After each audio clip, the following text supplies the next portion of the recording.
সে নবী, সেই নবীর মোহাব্বত, সেই ওলিদের মোহাব্বত আমাদের কাছে নাই। নবী এসেছেন, তাহলে আপনি বলবেন আজকে তো অনেক ইখতিলাফ, ফুরফুরায় নবী এসেছে, ফুরফুরায় নবী এসেছে।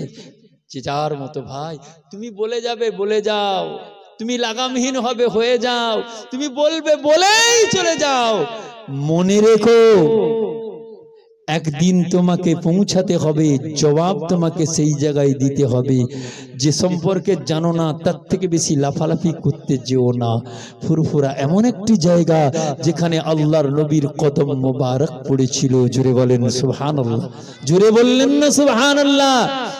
আমি তো অনেক ক্ষেত্রে বলেছি, শুনেছেন রাসূল পাক সাল্লাল্লাহু আলাইহি ওয়াসাল্লাম ফুরফুরার জমিনে এসেছিলেন। আমার জীবনে পড়ার জীবনেতে বড় দরবারে, বড় হুজুরের খানকার পাশে দেখবেন একটা দরবার, ওই দরবারে একটা বাক্স বসানো থাকে।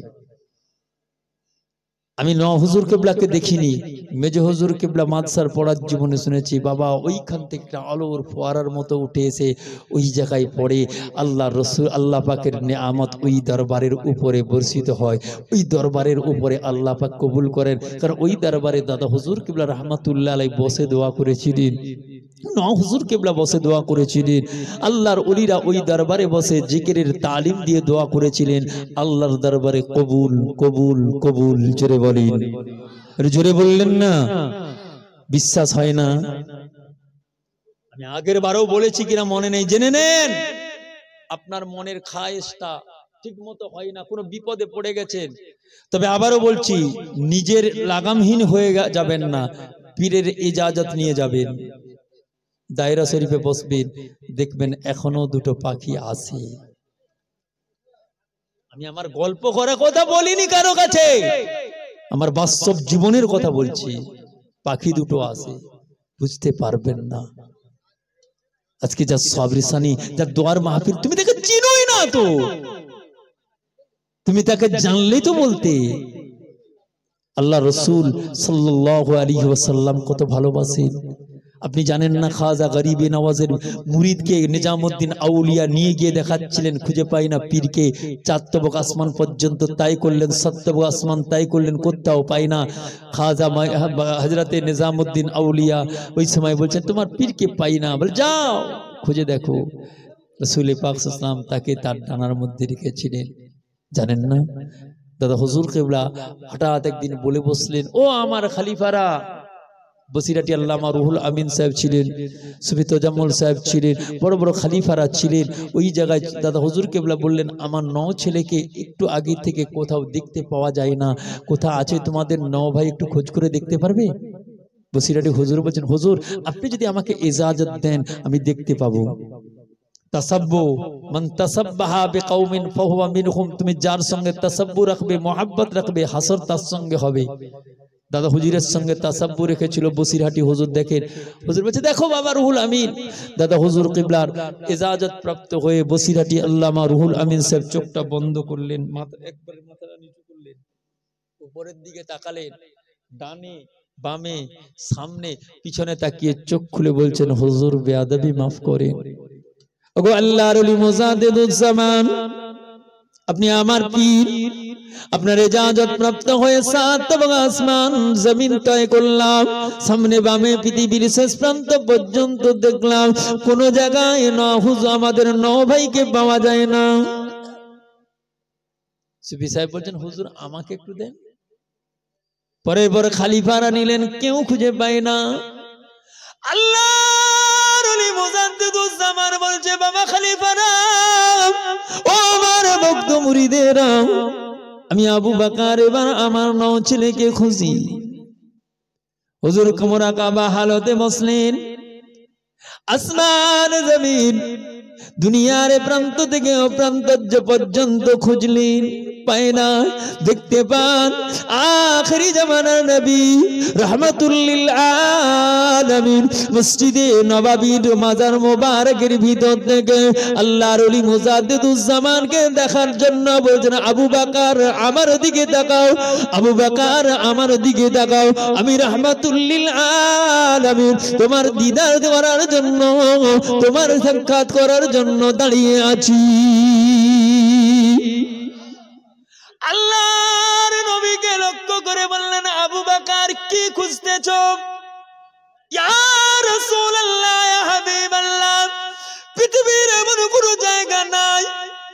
আসমান জমিন তাই করে দেখলাম আমার নও ছেলে নজমুস সাদাতকে পাই না হুজুর।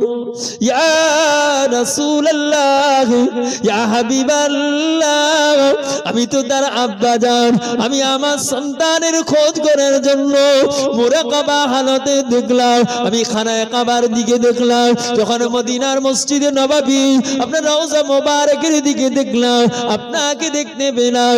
ইয়া রাসূলুল্লাহ, ইয়া হাবিবাল্লাহ হুজুর, আমি অন্য কোনো তালাশ করি না, আমার নও ছেলেকে খোঁজ করবার জন্য আজকে আমি আবু বকর মুরাকাবা হালতে দেখতেছি। আল্লাহর নবী বললেন, আবু বকর কেঁদো না বাবা, কেঁদো না, চোখের পানি ফেলো না, আমি রাহমাতুল লিল আলামিন তোমার নও ছেলে নজমুস সাদাতকে আমি আমার মাজারাতের ভিতরে আমি রাসূলুল্লাহ রেখেছি, এই নাও তোমার নজমুস সাদাত। জোরে বললেন না, আর একটু জোরে বললেন না, নারে তাকবীর, নারে তাকবীর। ও ভাইজানেরা, ও নওজওয়ান যুবকেরা, ওরে আল্লাহ পাকের বান্দা বান্দীরা, ও আল্লাহ নবীর উম্মত উম্মতানি গণেরা, পায়ে ধরে বলে যায় আজ সেই হুজুর কিবলার সরণ সবাই আজকে আপনি আমি বুঝতে পেরেছি যাকে রাহমাতুল লিল আলামিন তাওয়াজ্জু দিয়েছিলেন, যাকে মুজাদ্দিদুজ্জামান তাওয়াজ্জু দিয়েছিলেন, আল্লাহর নবী যার উপরে খুশি আল্লাহ তার উপরে খুশি, আমার মুজাদ্দিদুজ্জামানও খুশি, সেই ওলির মাহফিলে বসেছি, এটা আমাদের জন্য বড় গৌরবময়, আল্লাহর দরবারে কবুলিয়াত। যদি আল্লাহ রাজি না হতেন আমার পীর মুজাদ্দিদুজ্জামানের আওলাদ নও হুজুর কিবলাকে ওই জায়গায় রাখতেন না। আল্লাহ যদি রাজি না হতেন, রাহমাতুল লিল আলামিন যদি রাজি না হতেন, তাহলে মুহাম্মদ বিন হারুনের জন্য মালিক দিনারের কাছে আল্লাহর নবীর আশা লাগতো না। কথা কি বোঝা যায়? কেন এলেন এই জায়গাটা আমি পরে আসছি। মালিক দিনার রাহমাতুল্লাহ আলাইহি উঠে পড়লেন, ছুটে গেলেন, ও ভাই মুহাম্মদ বিন হারুন, আল্লাহ তোমাকে ক্ষমা করে দিয়েছেন। জোরে বলেন, আরেকটু জোরে বলেন। আল্লাহর নবী তোমার জন্য খবর দেওয়ার জন্য আমি মালিক দিনারের সঙ্গে রাহমাতুল লিল আলামিনের দিদার হয়ে গেল। জোরে বলা গেল না? আরেকটু জোরে বললেন না? আল্লাহর ওলিদের পাওয়ার আছে না নাই? কথা বলেন না কেন আপনারা? আমি আপনাদেরকে শুধু ওলিদের সম্পর্কে এতগুলো কথা বলছি, পাওয়ার আছে না নাই? না হুজুর কিবলার যেমন দেখালাম এরকম বড় হুজুরের দেখাতে পারি, মেজলা হুজুর ছোট হুজুর কিবলার দেখাতে পারি, আমি যতটুকু আমার পড়াশোনার গবেষণায় আমি যতটুকু পেয়েছি সেটা দেখাতে পারি। এমনও আল্লাহর ওলিরা আছেন আল্লাহ তাদের সঙ্গে রাহমাতুল লিল আলামিনের দিদার করিয়ে দেন, মুহূর্তে মুহূর্তে আল্লাহ দিদার করান। জোরে বলেন। যাকে নবী তার কবর মোবারকের ভিতরে রওজা মোবারকের ভিতরে রেখেছিলেন, কোন মৌলানা কোন দাদা হুজুরের খলিফারা দেখতে পায় না, আল্লাহর নবী দাদা হুজুরকে দেখালেন। সেই ওলি হক না না হক? কথা বলেন না কেন আপনারা? আর সেই ওলি যদি বয় আল্লাহ আল্লাহ আপনি আমার মোহাব্বতের লোকগুলোকে একটু ক্ষমা করে দেন, আল্লাহ কি ফিরিয়ে দেবেন? কথা বলেন না কেন? সেই ওলির দরবারে গেলে রাহমাতুল লিল আলামিন আসতে পারে না। নও হুজুরের জীবনীতে আছে নবী পাক সাল্লাল্লাহু আলাইহি ওয়াসাল্লাম এসেছিলেন ফুরফুরার জমিনে। দাদা হুজুরের জীবনী খুলে দেখেন, এসেছিলেন। ডক্টর শহীদুল্লাহ সাহেবের জীবনী খুলুন, তিনি বলছেন এসেছেন। বসিরাটি আল্লামা রুহুল আমিন সাহেবের জীবনী খুলে দেখেন, বলছেন রাহমাতুল লিল আলামিন ফুরফুরার জমিনে এসেছেন। তুমি পাবে না, তুমি দেখতে পাবে না। আসলে দেখার চেষ্টা করো না, যারা দেখেছে তারা চিনেছে, তুমি দেখো না, তুমি চিনবে কি করে? অন্ধকে যদি বলা হয় মাটির ঢিলে দিয়ে সোনার তাল, অন্ধ কিছুই বুঝতে যেমন পারে না, তুমি সেই রকম কিছু বুঝবার ক্ষমতা তোমার হবে না। হবে কার? যে চেনার মতো। অন্ধ এখন পয়সা চেনে, 1 টাকা কি 2 টাকার কয়েন, 1 টাকা না 5 টাকার নোট বুঝতে পারে। অন্ধের এই প্র্যাকটিক্যাল আইডিয়া এসেছে, তবু অন্ধ তোমার থেকে থেকেও ভালো, আল্লাহর কসম তোমার থেকেও ভালো। তুমি এমন এক অন্ধ, অজ্ঞ অন্ধ, তুমি টাকাও চিনো না, অর্থ চিনো না, সোনাও চিনো না, অলি চিনো না, নবী চিনো না, কোরআন চিনো বটে, কোরআনের কোনো অক্ষর চিনো না, আল্লাহকেও ঠিক মতো চিনো না, আবেগ প্রবণতায় চলো। আল্লাহ বলছে খালি কবরে ঢুকো, শাস্তির মজা নিয়ে চলো। আমি বলছি না, আচ্ছা অনেকে বলে, মানে তো শুনি কিন্তু কাউকে বলিনি, আমি কারো ইখতিলাফি কথা বলিনি, আমি আপনাদেরকে বোঝাতে চাচ্ছি আজকের এই মাহফিল আমার নবীকে আল্লাহ দেখাতে পারে কি পারে না, এটা কথা বলবেন। হ্যাঁ না, আমি খুব সংক্ষেপে নিয়ে যাচ্ছি। আল্লাহ দেখাতে পারে কি পারে না, আল্লাহ দেখতে পারে কি পারে না। এখন বলবেন ওলি কি দেখতে পারে? হ্যাঁ, ওলির কি ক্ষমতা আছে? এইবারে আসবেন, ওলির ক্ষমতা যদি না থাকে তাহলে অন্ধ মুহাম্মদ বিন হারুন ঘা হয়ে গেছে, সালাম দেবার পরে কি করে বললেন তোমার নাম হলো মালিক ইবনে দিনার। বাইজিদ বুস্তামিও গিয়েছিল, বলেছিল তোমার নাম বাইজিদ বুস্তামি, তুমি আল্লাহর ওলি হয়েছো মায়ের দোয়ার ওসিলায়। মুহাম্মদ বিন হারুন অন্ধ, চিনল কি করে? কথা কি বুঝতেছেন? তাহলে দেখার ক্ষমতা কে দিয়েছে? আল্লাহ যদি আমার পীরকে ক্ষমতা দেন, তিনি কি দেখতে পারেন না? কারামাতে আউলিয়ায়ে হাক্কুন, আল্লাহর ওলিদের কারামাত সত্য।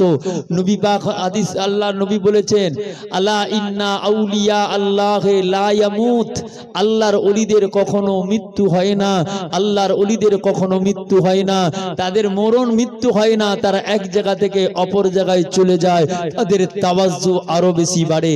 আমি আপনাকে খাজা গরিবে নওয়াজ থেকে নিয়ে, হিজলি বাবা মাসনাদে আলার জীবনী থেকে নিয়ে, মুজাদ্দিদুজ জামানের জীবনী থেকে নিয়ে আপনাকে প্রমাণ দিতে পারি আল্লাহর ওলিরা আল্লাহ পাকের দরবারে কবুল, তারা এক এক সময় এক এক মুরিদের খবরও রাখার ক্ষমতা রাখেন। তুমি জানবে কি করে? তোমার তো জানার ক্ষমতা নাই। তাই অনুরোধ করে বলছি, বুঝার ব্যাপার। তাই কবি বলছেন চিনবার ব্যাপার, তো চোখ থাকলেই সব চেনা যায়। আপনি সব চিনে ফেলবেন? কথা বলেন, চোখ আছে আপনি চিনে নেবেন। যিনি স্বর্ণকার, তাকে যদি স্বর্ণ দেয় সে চিনতে পারে, আপনি সোনা বা ইমিটেশন চিনতে পারবেন? কুষ্টি পাথরে ফেলতে হবে। তার মানে আপনি যতই সিনিয়র হন, আপনাকে যদি কুষ্টি পাথর দেয়, আপনি কিন্তু পাথরে ঘষে সোনা চিনতে পারবেন না। তাহলে ওই সোনা চিনার জন্য যিনি স্বর্ণকার, তার কাছে আপনাকে স্বর্ণপূর্ণ হতে হবে। আপনার কম্পিউটার চালান, যারা মোবাইল চালায় এদেরকে কম্পিউটার দিলে পারবে না। তাহলে কম্পিউটার চালানোর ট্রেনিং নিয়ে শিখে, যে শিখেছে তার কাছে ট্রেনিং নিতে হবে। আপনি গাড়ি চালান, আমি যদি বলি গাড়ি চালাবো পারবো না, আমাকেও ট্রেনিং, যিনি চালক তার কাছে ট্রেনিং নেওয়া লাগবে। তুমি সেই রকম ওলির সোহবাত ধরো না, তুমি ট্রেনিং প্রাপ্ত নয়, আনলিমিটেড যে কোনো মুহূর্তে দিতে পারো।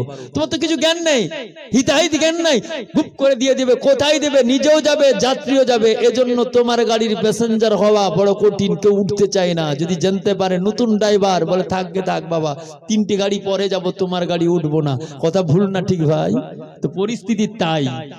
তাই কবির ভাষায় কবি কি সুন্দর করে বলছেন, কোথায় আছো গাউস পাক এসো মোদের কাছে, কোথায় আছো গাউস পাক এসো মোদের কাছে, নয়ন ভরে দেখি তোমায় অনেক কথা আছে, নয়ন ভরে দেখি তোমায় অনেক কথা আছে। কোথায় আছো গাউস পাক এসো মোদের কাছে, নয়ন ভরে দেখি তোমায় অনেক কথা আছে, নয়ন ভরে দেখি তোমায় অনেক কথা আছে। আমরা যে সব গোলাম তোমার বারে বারে ডাকি, আমরা যে সব গোলাম তোমার বারে বারে ডাকি, কোথায় আছো লুকিয়ে ও হয় মোদের দিয়ে ফাঁকি, কোথায় আছো লুকিয়ে ও হয় মোদের দিয়ে ফাঁকি।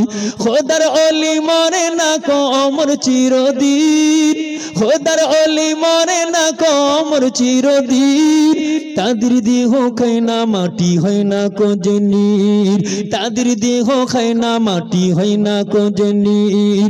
শ্বাস শরীরে ঘুরে বেড়াই জমিন আকাশ বীচ, শরীরে ঘুরে বেড়াই জমিন আকাশ বীচ, নয়ন ভরে দেখি তোমায় অনেক কথা আছে, নয়ন ভরে দেখি তোমায় অনেক কথা আছে।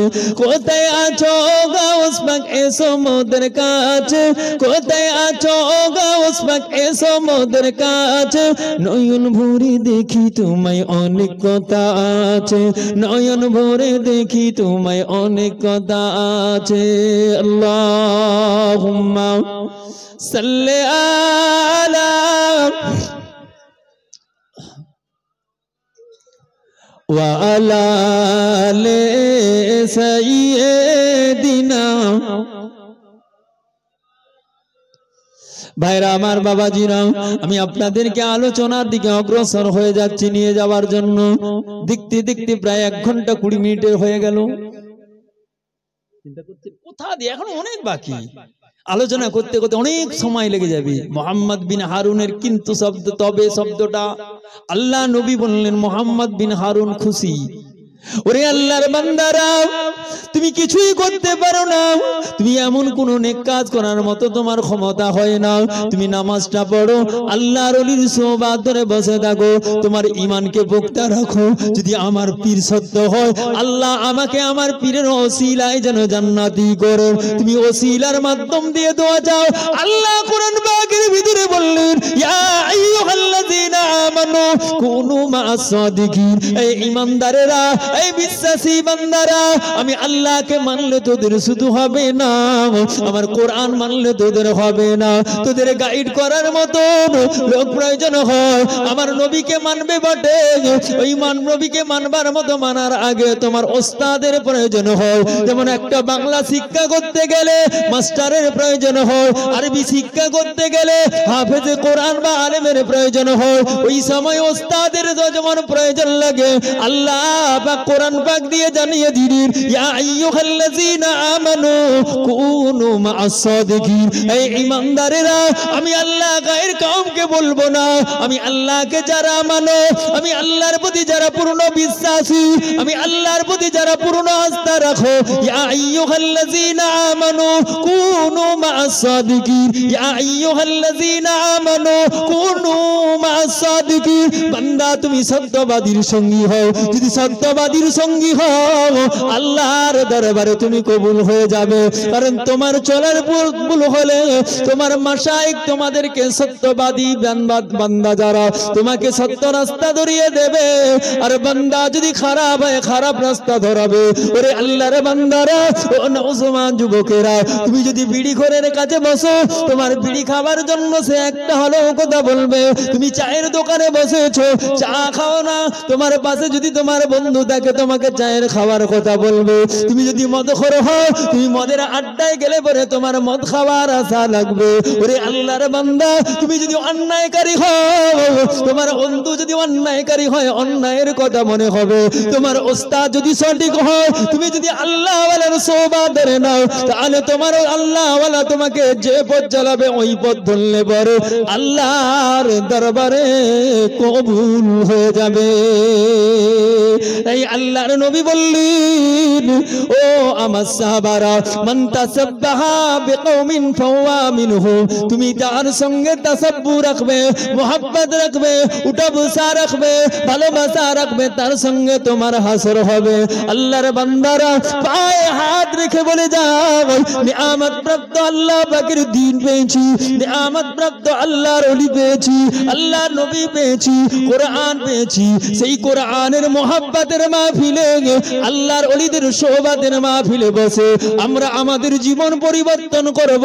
পায়ে হাত রেখে বলে যায়, আর আল্লাহর ওলিদের পথ ছাড়বো না, কোরআনের পথ ছাড়বো না, দ্বীনের পথ ছাড়বো না। আমরা আল্লাহর ওলির সোহবত ধরে জীবনটা চালাবো। জোরে বলি, কারা কারা চালাবেন একটু হাত তুলেন তো দেখি। আল্লাহর ওলিদের মানবেন, মেনে চলবেন কারা দেখি? মাশাআল্লাহ, তাকবীর দেন, নারে তাকবীর। হাত নামিয়ে দেন, নারে তাকবীর। 30 বছর কেন, সারা জীবন এই হাতটা তোলা থাকবে কিয়ামত পর্যন্ত। জোরে বলেন। ছবি উঠে গেছে, ও আর নামবে না। আমরা ওলিদের মহাব্বত করব, কে কি বললো আমার দেখার প্রয়োজন নাই, কে কি করবে আমার জানার দরকার নাই। আমি আমার পীরকে মানবো, আমি আমার বাপকে মানবো, অন্য শিখিয়ে দেবে এ প্রয়োজন তোমার নয়। আমি আমার ছেলেকে ভালোবাসবো, আমাকে অন্য লোক শিখিয়ে দেবে প্রয়োজন নাই। আমার ছেলেকে আমার ভালোবাসা এমনি যেমন অন্তর থেকে হয়, নবীকে ভালোবাসা আমার এমনি অন্তর থেকে আসবে, কোরআন ভালোবাসা এমনি অন্তর থেকে আসবে, পীর মোহাব্বত করা অন্তর থেকে আসবে। আমরা পীর ভক্ত মানুষ, আল্লাহ ওয়ালাদের সোহবাতের মানুষ, আল্লাহর ওলিদের সোহবাত ছাড়বো না, ছাড়বো না, ছাড়বো না। জোরে বলেন সুবহান, জোরে বললেন না সুবহানাল্লাহ? আর একটু জোরে বলা গেল না সুবহানাল্লাহ? নারে তাকবীর, নারে তাকবীর। আলহামদুলিল্লাহ, আল্লাহ কবুল করেন, আল্লাহ আপনাদেরকে আমাদের সকলকে কবুল করেন। হুজুরের ভক্ত মুরিদ হিসাবে, মুরিদ হাত দিয়ে হতে পারিনি, কিন্তু তার আদর্শ, তার পক্ষে আজ আমরা এই জায়গায় হাত তুলে সাক্ষী দিয়েছি। আল্লাহ কবুল করবেন এই বিশ্বাস আমাদের যদি থাকে, তাহলে আজ থেকে আমরা আল্লাহর দরবারে আমরা হাত তুলে দোয়া চাইবো। আমি আপনাদের কাছে, খুব ঠান্ডা তো আপনাদের কষ্ট আছে, আলহামদুলিল্লাহ তবে ঘিরা আছে, ভালো লেগেছে। এখানে এত ঠান্ডা লাগে না। আমি যখন মসজিদে নামাজ পড়ি খুব কাঁপনি হচ্ছিল, আমি কদিন ঔষধ খাচ্ছি ভাই, খুব শরীরে আর উঠে। কিন্তু আল্লাহর ওলির মোহাব্বতে আমি জানি এখানে এসে আল্লাহকে সাক্ষী রেখে আমার ঠিক মতো কথা বলাও হবে না, এমন কাঁপনি হচ্ছিল। কিন্তু আল্লাহর ওলিদের তাওয়াজ্জু, আল্লাহ পাকের নেক দোয়া, রাহম, আপনাদের নেক দোয়া, ওলির নেক তাওয়াজ্জুর বাদাওলাতে আল্লাহ কিছু কথা বলিয়ে নিয়েছেন। এটা আমার নয়, আল্লাহর কসম, এটা আল্লাহর কুদরত, ওলিদের নেক তাওয়াজ্জুর ফায়েজ ও বারাকাত। জোরে বলেন, জোরে বলেন।